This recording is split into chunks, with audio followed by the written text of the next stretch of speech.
In a separate video, we explained how to remove the dead front from a square D panel board.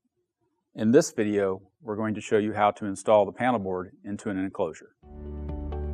The first step is to place the panel board over the 4 studs in the enclosure and align them with the 4 holes in the ends of the rails of the panel board. Now let's see what's in the bag assembly that came with the panel board.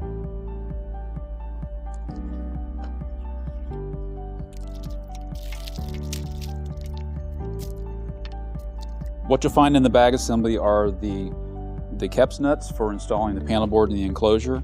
You'll find the bonding strap. You'll find blank fillers for the dead front. You'll find the manual, which you should retain for future use.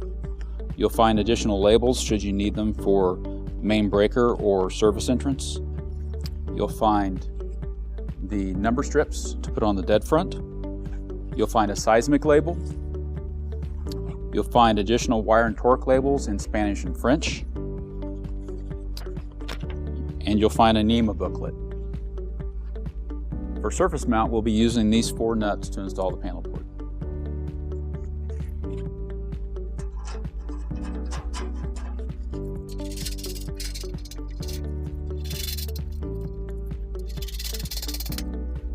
For the next step, to tighten down the nuts that were just previously installed, you'll need a socket wrench with a deep well socket.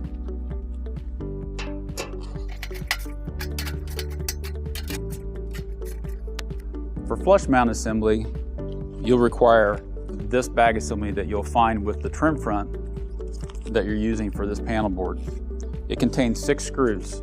4 screws are used on main lug applications and 6 screws are used for main breaker applications.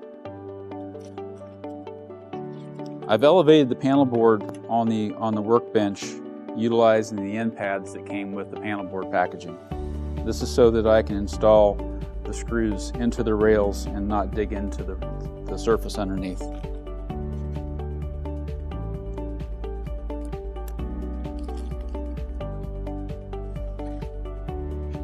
For this, you'll need a square drive, and the screws are self-threading.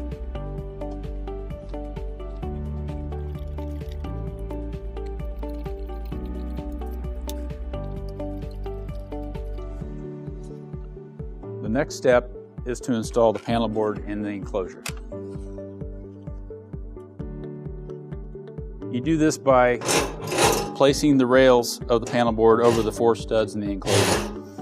The panel board is now elevated off the back of the enclosure. You can adjust it to the depth that you require in order to make it properly fit in the wall that you're installing the panel board. Final adjustment can be made by loosening the KEPS nuts and driving the elevating screws further into the enclosure.